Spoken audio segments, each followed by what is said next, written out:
Yeah, we needed that.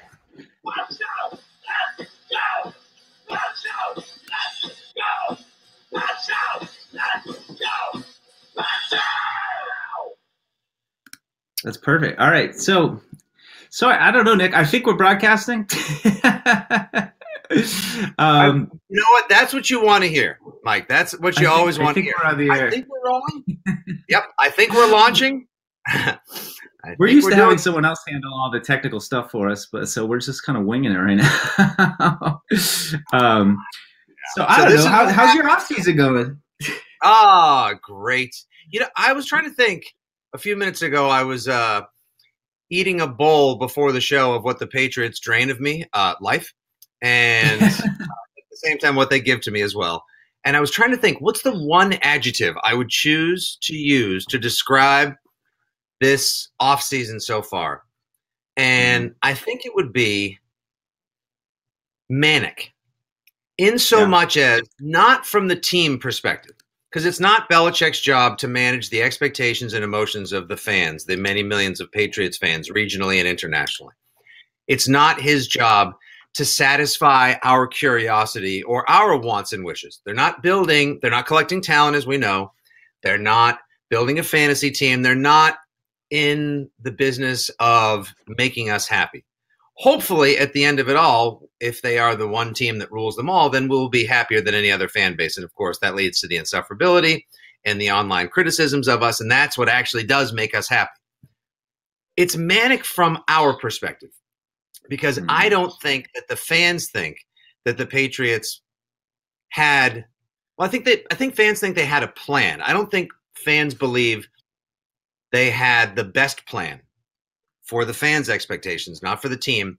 And I think the arrivals have not met the departures in the sort of like sexy celebrity football status way that people wish they had. Last offseason threw a lot of people off. Big money, big signings, coming off the greatest Super Bowl win of all time. The back-to-back seemed only natural.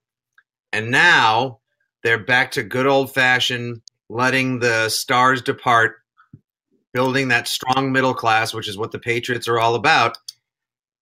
And then you mix that with all of the unusual dysfunction. Mr. Kraft had a kid. Is it his? Is it not? What happened with Ricky? We've got now we're talking about Brady and Gronk as planet players. Gronk might wrestle. Is Brady happy? Is he going to stick around in the long run? Episode 6 of Tom versus Time was like a 20-minute football version of the final 90 seconds of Empire Strikes Back. It's weird. It's very a manic offseason so far.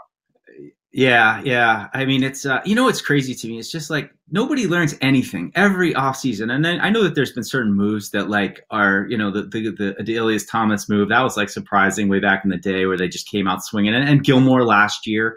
But man, people just lose their minds every year. And it's just, I don't know if people just, if that's what they want out of their sports experience or what, but I just like, I find myself, I am like, I can't engage with this. I spent too many years of my life answering these questions and like talking people off a ledge. And now I'm just like, you know what? Just jump. We'll see you never, Oh no, you'll see them again. You'll see them again when they all rush through the gates to make it into the field. Oh, they'll say like, that's it, I'm done. From Belichick not playing Butler to the way they've gone about this offseason to not making Brady happy, trading Garoppolo for far below what we all believe his value should have been. That's it, I'm done. And then they'll all storm the gates at Helm's Deep in the middle of July when training camp opens up. They'll all be watching the game. Ratings will be through the roof. You can listen to sports radio. You can check the internet. The most clicks go towards, the most ears are trained onto the Patriots right now. They're more interesting than the Celtics, who could be making a title run, banged up as they are. They're more interesting than the Bruins, who are in position to make a Stanley Cup run. They're more interesting than the Red Sox, period. The Pats continue, as long as there's Brady, as long as there's Gronk, and as long as there's Belichick, the Pats will dominate the New England sports news cycle. If people are going to be like, that's it, they're going to freak out. Yeah, then all you have to, don't even reply. I would just point this way and just be like, history. Go read last year's blog entry. Go read 3 years ago. Go read 5 years ago. Go watch this previous video. Because this is the way it always goes. It's doomed to repeat itself. Yeah. Oh, for sure. And I mean, and there's just never a dull moment. Like I feel like in what universe is like a Super Bowl loss just like a speed bump in the like the grand scheme of the Patriots narratives, where it's like, and we lost the Super Bowl, and moving right on to Belichick is making all his players feel unappreciated and that kind of stuff. Like there's just like like the Super Bowl loss was. I mean, yeah, everybody freaked out and the defense stinks and all that, but you know, it's just it's crazy to me. But we hopped right into the craziness. So, I mean, I don't even know where to start. I mean, do we start with the departures? I guess that's like probably the easiest place to kind of run things down, since we last did our somewhat drunken live show from the bar about a month ago, but it feels like that was a lifetime ago now. It does. That was only a month and a half ago. I don't remember a Super Bowl loss that feels as far removed, less than 2 months away. Like 46 and 42. Just like they just like they were viruses. They weren't this one felt more like an infection. Like they lost, we treated it, it was gone, we've moved on. It still sucks. I mean, there've been it felt like a bad hangover. Like, you know what it is? It's like you get hammered on tequila, or you just have way too many gin and tonics one night, right? Then the next day you feel awful and you're like, I can never do it again.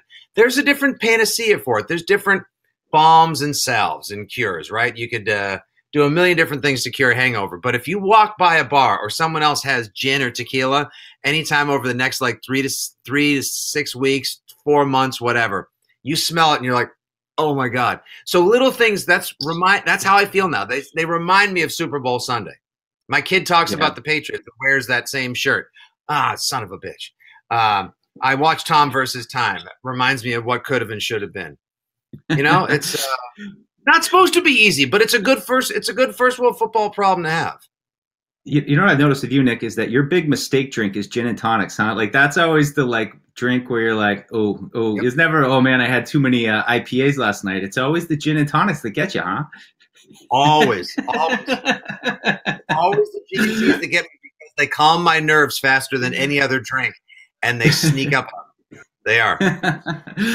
Well, what free agent move hurt the most, as far as, you know, a departure hurt you the most? Well, or I mean, I think, you know, Solder was the one where I was like, all right, we gotta lock up Nate Solder, and they the Giants ended up making him the highest paid player, you know, highest paid tackle in the league, $60 million. $15.5 million a year, Mike. 15, and he's one of the 10 high. He's like, might be the high. Like, I think he's one of the 10 highest paid non-quarterbacks in the league. Highest paid offensive lineman. And while we all love the idea that Brady over his year has had the continuity of only 2 left tackles, and it seemed like Solder was going to play as long as Matt Light did, at the same time, like when you're a Highlander like Brady and you're, you know, damned to live forever, then at that point you're just going to watch people get old and move on and make different choices. Bound to happen. For another team to, in free agency, overpay to that degree, it just doesn't make any as good a football sense as it is to make sure that you hold on to your starting left tackle. At the same time, it makes no sense to pay him so much that you hamstring the rest of the team, because I think we can both agree they have many, many needs. And we're talking about the gaps and cracks, little holes where water leaked out. We're not talking about massive needs like, who's going to run the football next year? No, they have little needs. Again, strong middle class. And re-signing Solder at that money would not have enabled them to. I think Solder is the worst football departure, the worst emotional departure from Amendola. Sexy departure. Sexy departure. We took a big hit there. And so, hey, Nick, I don't know if you can see this, but I've actually thrown a picture here up of Nate Solder on the screen. I can feel extra terrible. Yeah, great. with his kid after they won the Super Bowl. So and to everybody who's watching right now, we're just feeling this Shindig out, and as you can see, we're kind of on a stripped down version of the usual Patshow, but it's fun because we can talk from our own respective man caves. Nick's got a bunch of banners over his shoulders. I've got, you can see, we got the first 3 Super Bowls framed there, and that one over my shoulder. Like your little nook. Yeah, that's my wife. She put this all together for me. That one over my shoulder was from when I went to the 2006 AFC divisional round in San Diego. Had a ticket, so I've got a picture that I took, the ticket stub. She did all that. Got a little helmet right there. So yeah, I mean, this is real. This is like real Pat show. Usually we're on the nice set, Here comes a which surprise. is full but of now, all this is real.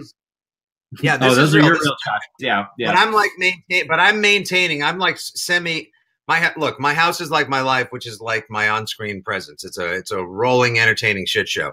But I'm sort of curating what the man cave look is like. It's poorly lit. You're only seeing half of what I can show. There's a TV that I should definitely have a graphic on, but I didn't have time and the proper cables. But the set people normally see is full of a lot of the other keepsakes, tchotchkes, baubles, decorations, and doodads we have. Some of the other things that I have that I've never got in because I didn't want to lose them are like this thing that I got when I hosted a party celebrating Super Bowl 51 for Zudi. They let everyone take pictures with the special guests, and they gave these to you framed on the way out the door. That's how with it our friends at Zudi are. Check this out. So I got a picture with me, Duron Harmon, Dola, and James White. And if you see right there, look, the only one who's not smiling. Look at the dead face on Dola. That's what he looked like in the Miami video. You did it, kid. Did you see that video that the Dolphins put out where it was Amendola like, hey guys, I'm really excited to be here and just excited to get going with the Miami Dolphins. It was, I think somebody saw it. It looked like a hostage video. Yeah, that was what everyone wrote immediately. Like Bill Sparrows at Real OBF immediately tweeted out the 1 minute and 9 second one where he's talking to the reporter for Dolphins.com. That's the one. There's two. There's the 1 minute and 9 second long one, like, hey, dead face tan guy talking to like guy from every Elmore Leonard novel talking to Danny Amendola here. How do you feel about coming? Dola is completely emotionless. He looks like he's chewing gum. He looks like Ben Affleck in that video. Remember the one last year where Ben Affleck and Henry Cavill are doing a junket or 2 years ago for Batman versus Superman, Dawn of Terrible. Sure. Yeah, and somebody realized there's a moment where Affleck sort of like stared off into space and they digitally pushed in on him and they started playing Sound of Silence. It was like, hello, dark. How is that? Somebody's got to do that. Oh, somebody's got to. Oh man, us. It's probably us. I know. I'm gonna put my brother, the editor and technical backbone of Town, onto that today. And whoever's watching right now, whoever's watching after this goes up, if that happens, or you're watching live, new Shit Pats Fans Say video, off-season edition, filming this weekend. So keep your YouTube eyes trained on that. The other one you talked about, Mike, the other video is that 12-second one where the Dolphins tweeted it out, and they're like, Dolphins fans, sound up. And it's Amendola looking right to camera for 12 seconds going like, hey, Dolphin fans, Danny here. Danny really here. Really looking forward to an awesome season. It's an honor, and this is great. So let's go. That's the same enthusiasm with which that video was performed and delivered. Holy shit. The silver lining. Oh, yeah. Well, I mean, that's it. I mean, how many games do you think he actually plays? I mean, does he make it out of September when they, put him in for like 50 snaps the first three, every game starting in September? I mean, I think the only silver lining for me was that, we now, and both boys and girls can agree on this, we get now Danny Amendola and Olivia Culpo Miami Beach shots year round. Usually we have to wait to the offseason for those, but now. The Grand is going to be more delicious than ever. Yeah. I hate to say it, but Dola and the Culpo, which I'm sure is like, and there's got to be a name for their E-series that's got to be coming out sometime soon. If Jesse James and friggin' Eric Decker can have one, then Dola and the Culpo. What's our name for them? Is it the Dulpo or the Culpa? The Dulpo. I don't know. Dulpo's got a certain ring to it. I like that. I can't, whatever the name is. I love that we're so obsessed with them that we love them so much. Of course, because it's Dola. Look what he did for us. Guy had the greatest postseason. Guy got himself triple the check for the postseason run that he had. Yeah, man, he just got paid. This is a chance for him to – he's not going to make the kind of difference Ray Allen made when he left and went to South Beach after all the money he made. He could have made the same money with the Celtics. He left to get away from Rondo and kind of do his own thing. Yeah. But for Dola at this point now, it's like, all right, tax-free state, more than double the money the Patriots were probably offering me. Now my girlfriend – and I can go be – he signed with Ford Modeling. She's in the Sports Illustrated swimsuit issue. I don't blame him. And, yeah, you're right. Gase wanted Gase wanted that Patriots perfume in the clubhouse, right? Because they've done a whole like attitude reboot. They traded away Landry. They let Pouncey go. So all the guys that must have been toxic in the locker room have been kicked out. They pay way too much money for Albert Wilson. They pay a lot of money for Dola, and they're going to probably use him all the time from square one. No, he doesn't make it to Thanksgiving because one of the best things that Belichick did, even when they needed him in absence of Edelman, was I play Dola when I need to, but he doesn't play all the time like crazy. Yeah. How the Dion Lewis one? I mean, I think we all saw that one coming. That one hurt. I mean, I just lament and that they just never quite knew how to use him. And like, I mean, I think we saw it kind of near the end. I just thought their best offense last year was when they were giving the ball to him on early downs, and their most like sputtery offenses when they opened the game with James White. And I mean, I love James White for what he is, but that's exactly what they did in the Super Bowl. And I know it's hard to complain when you have that many yards of offense, but I just think, in the Super Bowl, had they, just used Dion Lewis a little more earlier, I think, the time of possession might have been a little different. You might have kept the defense off the field. And also, by the way, Dion Lewis was their most potent red zone weapon during the season with all, most touchdowns. So I just am bummed out that they could never figure out how to use him. Wish him the best. Who knows how he does in Tennessee? We know how that goes with the Patriots guys going elsewhere, but I don't know. I just don't know why they could never quite figure out how to use him. And when I wrote, I thought he was going to be the Super Bowl MVP if the Patriots won. And they barely used him. They had a couple spots here and there, and he made a difference. Same thing kind of with Burkhead, and I don't know. I just that one just kind of let him go. Good luck, but Before we even go any further on well, Dion Lewis was great. I'm not going to like sort of come at him so as to like conveniently erase my feelings for him in a way like some people did when they got mad that he did his presser and said it's so great to finally have someone believe in him, or a lot of people haven't believed in him along the way. Like, I'm pretty sure Belichick, Lombardi convinced Belichick to believe in you, and they believed him enough to sign him to a deal after he tore his ACL halfway through the 2015 season. I think they thought his body couldn't handle, even though he showed the ability to run between the tackles, to run off tackle, to go up the gut, to make the moves. They trusted him with kickoff returns. Lord knows you can take a whipping when you get a hit with those 250-pound man missiles coming at you on kickoff. I don't think they misused him at all. We all know that he had the most yards. He was the most productive running back second half of the 2017 season in the entire NFL. I'm a little surprised at the way that they used him in the Super Bowl. I did think they would use him more, but they couldn't do anything against that Philadelphia defensive front. They could not run the ball for love, sex, or money. Philadelphia could, because as we came to learn, they were not afraid of the front seven for the Patriots, which is why Belichick has addressed it with Samoa and Will Fork and more, and we'll get to what we're happy about with acquisitions in a little bit. But someone will fork. 100%. That's what Shelton is. But I thought they should have used a little more Dion Lewis. At times, I sniffed from McDaniels in that Super Bowl. I sniffed a little bit of the AFC Championship against Denver. They got hung up on an idea of exploiting a weakness. They couldn't get off of it. It was too late, and they had put themselves in a hole. I wish Dion Lewis the best. He's awesome. I'm curious to see how they employ him in Tennessee, because Derrick Henry looks like he's starved for 20 carries a game. And now Dion Lewis may be relegated to a James White role there. And I think he's going to be getting more of a Dion Lewis in the Pittsburgh game, or Dion Lewis against the Jets kind of role. And I don't think that's what he's going to get, because Derrick Henry's a workhorse. So he's going to be a change of pace in a third down back with a big fat paycheck. Good for him. Once again, Bill Belichick. You're welcome, Badamosi. You're welcome, Dion Lewis. You're welcome, all these guys who come here, fill a role, get a national spotlight shown on them, and then get paid elsewhere. And then are never heard from again. No, hopefully not. Like their agents do, man. Well, he's not going to Tennessee alone. Hey, I have that same mug.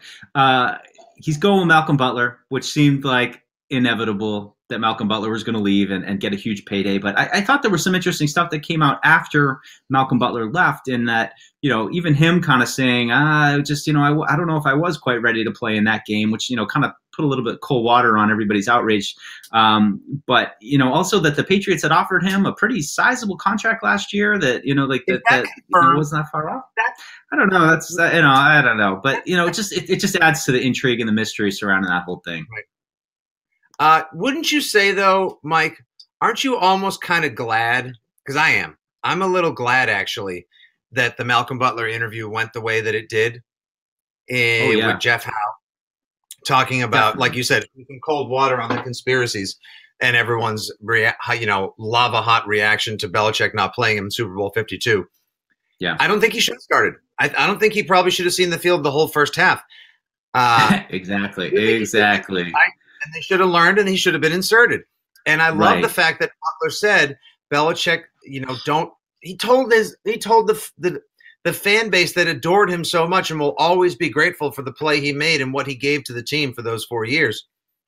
He told us, don't doubt Belichick because he took a chance on me, an undrafted kid out of West Alabama, in the biggest moment, and it paid off. And then he didn't believe on me. He took a chance not playing me, and it kind of bit him in the ass. Yeah, I'm just disappointed.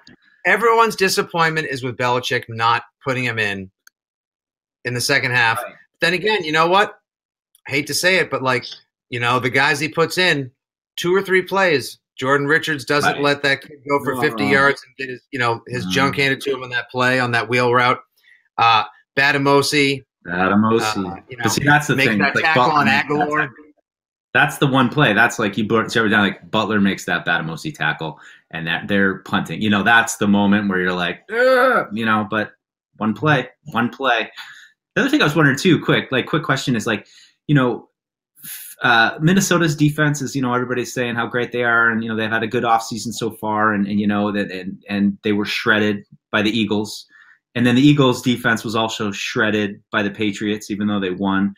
Are the Minnesota and Philadelphia fans, are they lamenting their defensive woes like we are, or do they both feel great, even though they both got shredded at the end of the season? It's just kind of funny to me. Yeah, Philadelphia fans. They've all that defense is done. They lost an important cornerback back to New Orleans, who we were all kind of hoping the Patriots might get, Patrick Robinson. But then it turns out they're gifted the other McCourty for no money, and now for $2.35 million, Jason McCourty is going to do what Malcolm Butler did last season. So Belichick looks great. It's amazing how the Jason McCourty comes in and puts a liquid Band-Aid right on that wound that it was open after the Super Bowl and it was healing on its own. It was just going to heal for a long time. We're like, we got to feel this one. It's Malcolm Butler. And then he goes, and just when I feel like he's going to get ripped open again, it's going to hurt even more. The other McCourty comes in, and now we're like, hey, I'm looking forward to the little reality show on Patriots.com. I'm looking forward to the which McCourty is it anyway hijinks, and the fact that he's not bad. He played pretty well. Right. Now Butler may check. Is Butler going to check in now, Mike?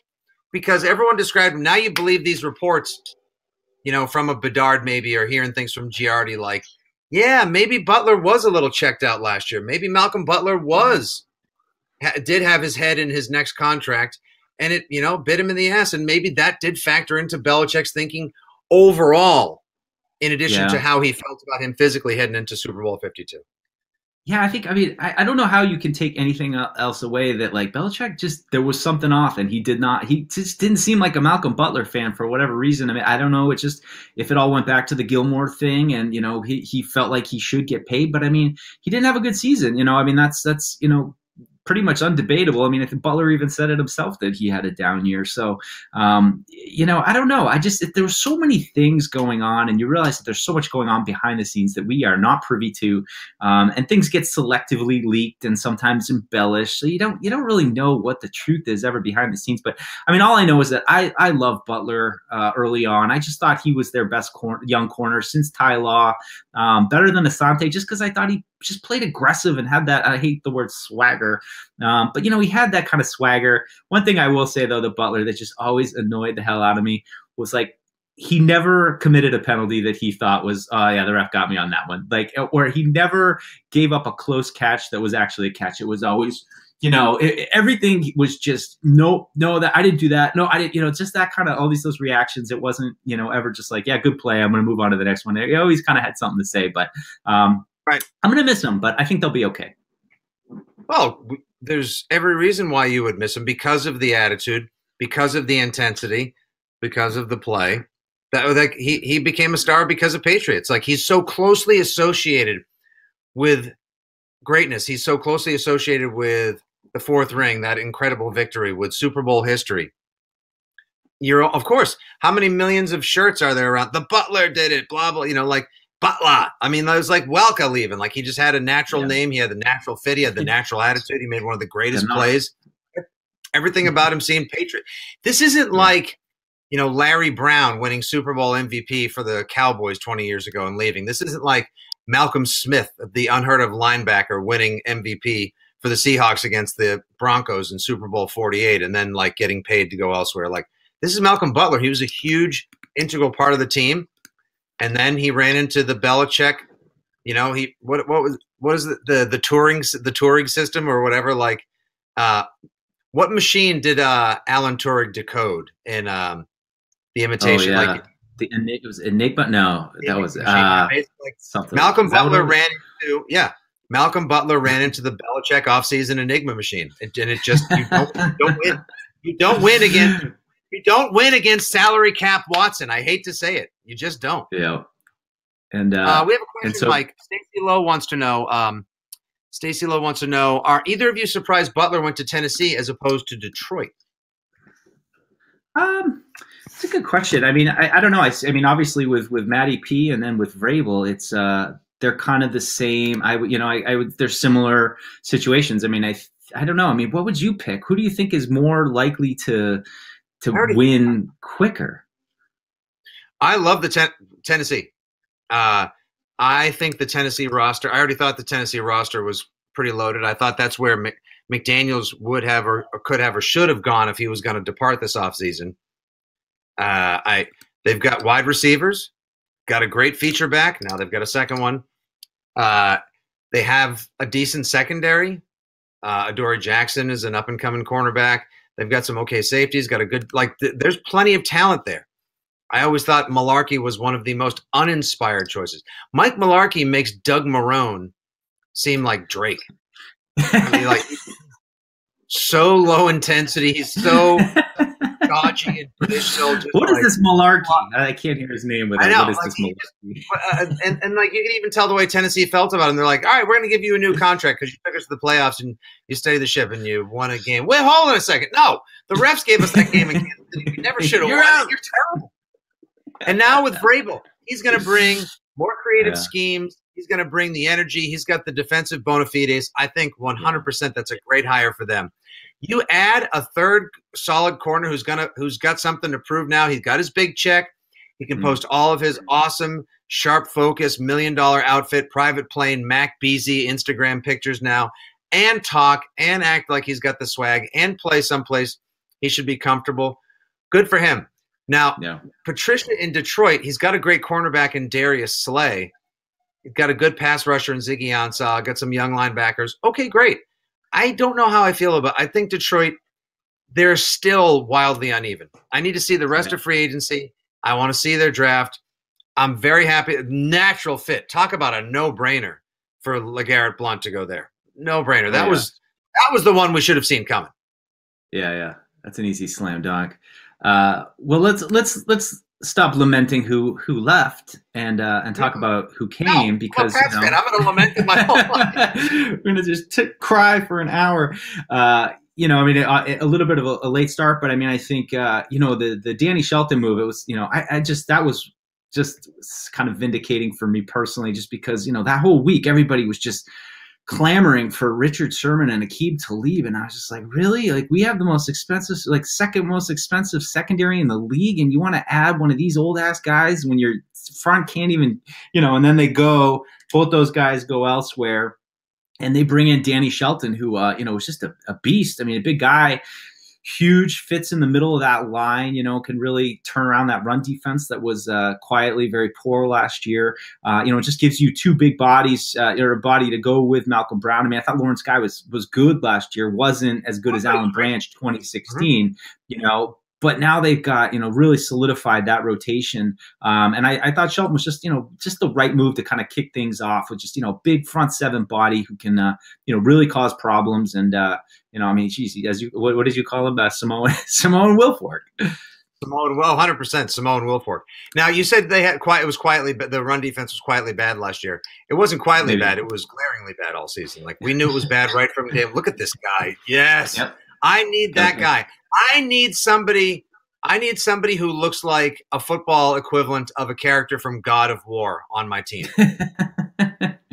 And 55 should be available, right? I mean, that's right. Do that number proud, New England. Sorry, Eric Lee. Thanks for the one or two getting spun around like the practice squad top of Buffalo you were. Shelton's a great pickup. Also, but remember last year, who made the biggest run stuff in the AFC Championship against the Steelers? Yeah, old friend Vinny Val. Vinny Val, double V, 99 from Nebraska. He was out the whole season basically, too, on the Malcolm Mitchell plan. Mm-hmm. Now, if he can come back at 100% of whatever he's capable of, 80% of when he was at his best, he should be healed and ready to deal. You bring him back into the equation, pair him up with Malcolm Brown, Lawrence Guy, and now Danny Shelton, and all of a sudden a massive weakness becomes a strength on the Patriots this year. And maybe they'll be able to add a little depth to the draft and further free agency so that they can be prepared for when and if one or two of these guys gets hurt like they weren't last year. Alan Branch got paid, he got fat, and he got cut, and he got benched. And it sucks. And he got old, and we got disappointed. And that plays into the whole Belichick only wants to play with the guys that he likes. I'm sure he's a super guy, but if Alan Branch felt some entitlement after he got his big deal and had already worked so hard to get his rings, well, I don't want to speak to that because Uncle Phil did a lot of good for them. But Danny Shelton felt underused and felt misutilized in Cleveland. Now he gets to go someplace for a fresh start. Speaking of awkward online football videos, did you see Danny Shelton be introduced to Mr. Kraft in his office? Yes, I did. I know. Well, I mean, I would say 90% of the videos I see with Robert Kraft, and obviously Mr. Kraft, we call him Mr. Kraft here, they're awkward, especially with Belichick. That was when last year all that stuff was going down about the tension. I'm like, have you watched any interaction between Bill Belichick and Robert Kraft over the last 15 years? It always seems stilted and weird, and Kraft's trying to talk to Belichick, and Bill's like, yeah. It's just always awkward. I don't know. Right. Danny, we hear you're great at stuffing the run. Would you like to take a look at all of these pictures? I've paid billions of dollars. Me and Mick Jagger, we're actually the same age, have the same penis length as well. His office, that was my big takeaway. It wasn't about how staged and awkward it was or how small Mr. Kraft looked compared to the man mountain that is Danny Shelton. I was just staring at his office like, oh, my God. There's a framed autograph picture of Mr. Kraft with literally every famous person in the world. I want that office. In there. Yeah, right. Gangster. As Georgie Kick would say, that office was super gangster. I like the defensive line. I love the Cornell Patterson pickup because he's a great kick returner. I don't need 45 receptions out of Cornell Patterson. I don't need him to run a bunch of, fly patterns. I don't need him be a receiving superstar. And I love Doug Kyde's tweet the other day, last time the Patriots traded or acquired a receiver from Oakland that had worn number 84 that, in Minnesota, whatever. That worked out. Yeah, the obvious Moss connection. That was very good top tweet. It was very clever, but that's a great little pickup. That's a perfect little complimentary pick. And they paid nothing for him too, Mike. Nothing. They swapped round spots for him. That won't stop people from complaining next year, though, if it doesn't work out and they're another, busts that cost you 5 draft spots, nothing.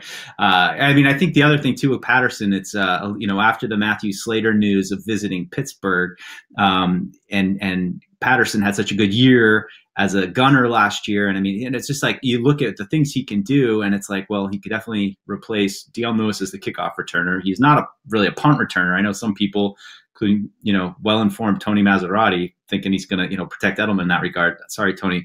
But gadget receiver. He's kind of gone, Mike. He's gone.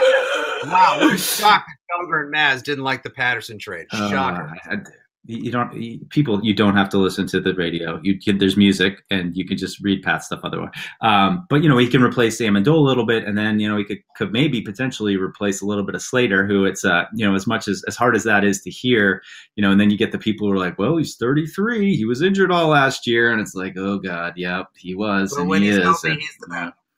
When Matthew Slater is healthy, he's still the best special teams player in the league. He is the heart and soul of that clubhouse. He is the moral compass by which the Patriots drive themselves off the field. You hold on to Matthew Slater. That's a gem of a human and of a football player, and especially a special teamer. You hold on to that guy as long as you can. Does Cornell Patterson buy them Slater insurance? Yes. If they're both on the field, are they a better team? Absolutely, and that's fewer miles on the tires of Patterson if you still have Slater there. What if Slater comes back, and we're hoping that he was just visiting Pittsburgh to see how they would value him, and so he could get his market worth and kind of set a figure he'd be comfortable with. It's solid. Why do you want to? He doesn't want to uproot his family for a year or two now. He's got his whole family's here. He's a community pillar in Patriots Nation for decades to come. Slater's so funny to me. He's an insurance policy. Yeah, I was just gonna say, if Slater's so funny to me. Yeah. I was just gonna say, Slater's so funny because it's like everything you said, absolutely true. Like, just such a team leader. He does the little brewski breakdown and everything. Everybody loves him.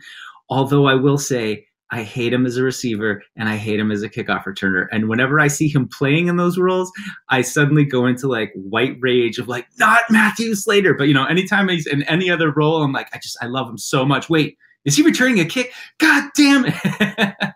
Well, because his fumble rate on kickoffs is 40%. Oh, full speed into a tackler. That's just what he teaches. Just run that way really fast. It just. And as a receiver, and I'm sure he was a golden god at UCLA in college, but as a receiver, every ball sails over his head. He stops his route 3 yards before he should, and every ball goes over his head. Yeah. However, when he guns down the field, he is there before anyone else, no matter. He's got he still has world-class Olympics track speed. He could never turn it into receiver money and receiver worth. But as a special teamer, guy's priceless. Yeah. I love the Patterson pickup. I think Jeremy, I don't know, God, what to expect out of Tobin. All I can hope is that he's throw him in the mix. Garcia or Waddle insurance.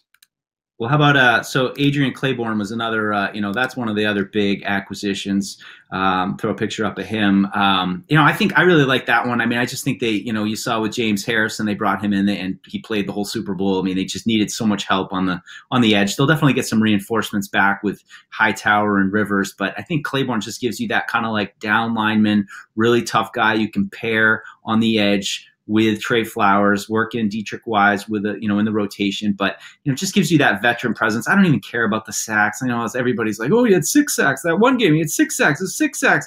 I don't really care about that. I mean, he's going to play the way they need. Tough guy. Put him out there. I think he's a really solid guy. Just kind of what this defense needed. Yeah, good size. Still he isn't over the hill. He's not an unknown quantity that they believe there was unmined potential in, like a Marsh, who turned out to be a total bust and a non-fit. He was undersized. You need a bigger guy. He's 6'3". He's 280. He's almost D lineman size. He's James Harrison built. He's definitely not Debo strong. But Claiborne could maybe get after the passer. He could set the edge. He'll be able to definitely get a couple sacks. They'll just apply pressure. There was no pressure set against Nick Foles. Nick Foles is – while still, even after winning a Super Bowl, playing as well as he did, getting an MVP, I still think Nick Foles is underrated. But one of the ways somebody like that can continue to go under – someone who's underrated can perform way over prediction, way over what anyone thought he would possibly do, is apply no pressure to him. You give the best pass he threw the whole game was probably the 4th and 1 to Zach Ertz when the pick was set when they were going down to score when it was 33-32. It was 5 minutes left. That was the one play where Trey Flowers kind of got in his face, and he threw off his back foot and threw a dime to Ertz for 2 yards when they needed 1. That was the best throw he made under duress. The best throw he made all game. Yeah, what's up, Campbell? How you doing, buddy? You remember Campbell from he came on Patshow. He's a little sick today, so he's hanging out with us. What's up, Nick? Hi. How do you feel about the Patriots offseason so far, Cam? Okay. All right. All right, somebody bud. who hasn't forgotten lessons learned in the past. Nice job, buddy. Yeah, we'll be done soon. I'll come get you. Okay. All right. Go Pat. He's the best. He's the best. Yeah, I think Claiborne solid. Best throw Foles made was that bomb that the one he threw to the running back on like 3rd and 6 or something like that. Man. They just played lights out. I mean, it's just like I can't even be mad at it. You know? Like, there was no pressure applied. If Derek Rivers comes in this season and just is able to generate 3 pressures a game, then he's already a massive upgrade over all the losses the Patriots felt last year with Ninkovich going, Chris Long going, obviously Rivers getting hurt, etc. How you feel about? Go ahead. I was going to say I want to talk I like the Claiborne pickup. Jeremy Hill may be able to come. He's not going to be Dion Lewis. Yeah. Big boy. Again, low risk. Throw him in there. Right. You re-signed Burkhead, so now maybe this is Burkhead's year. Jeremy Hill has a super high 3rd and 1 and 4th and 1 conversion rate, which is great.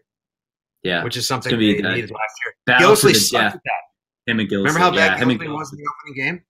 I know. Well, he's just like I think Burkhead. Nick, we haven't even mentioned that. I mean, Burkhead till we're Burke dead. They re-signed your boy for 3 years. I mean, if he stays healthy, he could really be the guy. Yeah. Oh, maybe that's the plan this year is that Burkhead becomes it's Burkhead and Hill. It's the 2016 Cincinnati backfield all over again.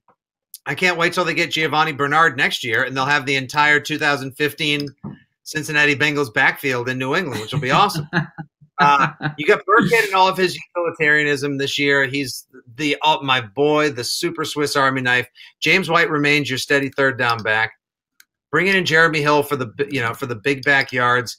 He obviously wants to come in here, have a great year, hopefully reprove himself, get a contract, maybe with New England. Most definitely not. Go elsewhere. Awesome. It's a great pickup. Yeah. I like almost every move they've made in terms of what they've brought in. It's more like the talent they've brought in can help shore up some of the deficiencies they had last year. I'm not really worried about replacing anybody except Nate Solder for the departures.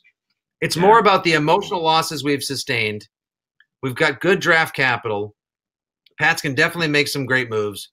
Who knows who they're going to pick up. Got to make the draft a hell of a lot of fun. I think my big concern, Mike, as we, talk our way through all this stuff and we'd make it seem like, oh, come on, it's got to be, the loss of Lewis. Who's going to replace Dola's clutch? 3rd and 18, those catches in the AFC Championship. Edelman's coming back. You'll probably have Malcolm Mitchell hopefully come back. Get Jules. My biggest thing is the Brady Gronk stuff.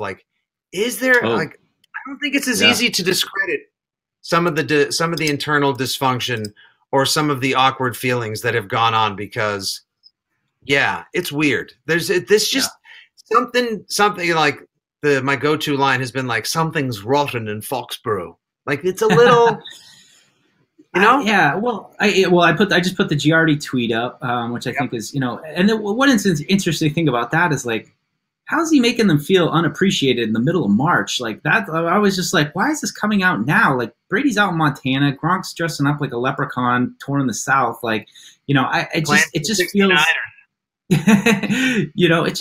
I don't know. I mean, and my other thought is these guys are all professionals. At what point is Brady now just why won't Bill just appreciate me? I don't know. I just I get that they're annoyed that he coaches them hard or whatever, and it's been a long time, but doesn't winning solve a lot of that?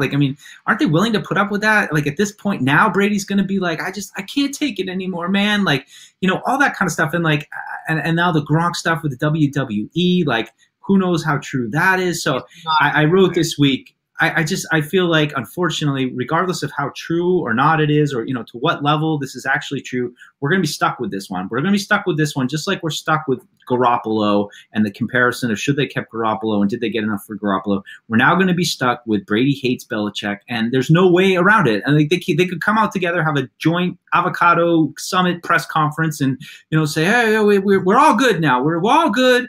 Tom feels appreciated, like the joint avocado summit. Yes. Like they're just like cutting into it. And I don't know.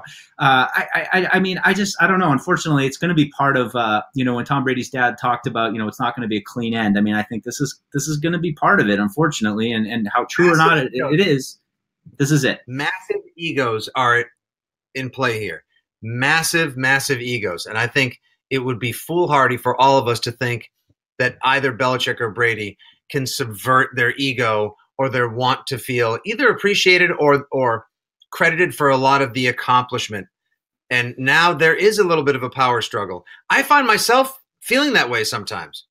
I'm not going to lie to you, dude. I have actually experienced it that night, and when I've thought back about Super Bowl 52, one of the things that has actually comforted me about it, not that I need comfort, for God's sakes, I'm a 44-year-old man with 2 kids and 2 cars. Whatever the cars have to do it. Like, I'm supposed to be this grown-up person who shouldn't be thinking about stuff like this, but like one of the things is like, well, Pats lost. They really should have. Another game they should have won. There's another one of those.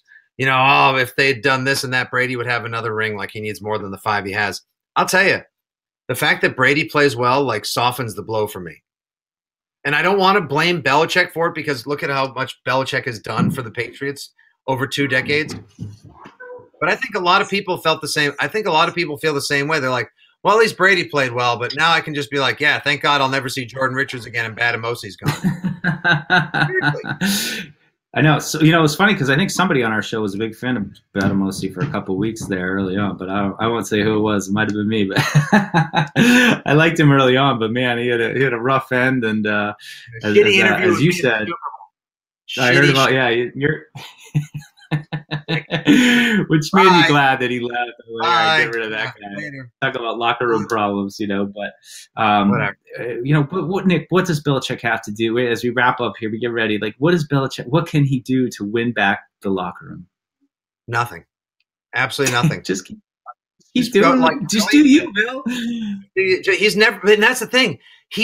We know he is the kind of guy who will never actually do something. He's never going to have a speech. He's never going to, he said in an interview a couple of years ago that the ability to change, to understand that you need to let the younger kids take cell phone breaks, or you got to coach certain players differently. Christian Fourier has come out and spoken on the radio. I've heard him and other players say everyone thinks that you go there and all you do is get yelled at and you get talked down to and you get treated like a piece of machinery and meat. And he said it couldn't be further from the truth. He's not like that. But he does think and does believe, and I think with good cause and reason, that he knows more about football than pretty much everyone that's walked through those doors, studies those playbooks and takes the field for him wearing those uniforms. And I believe it too. Just because we're all fans, we're, super fans who spend part of our week putting on internet shows or TV quality shows on the internet, making goofy videos and writing awesome, well-informed blogs. Just because we're fans, we have to I don't have to agree with everything he does. I'm allowed to disagree. I'm allowed to not like things. I can hold a grudge too, but guess what? Day's end, Shindig wrap up. I still respect the accomplishment massively.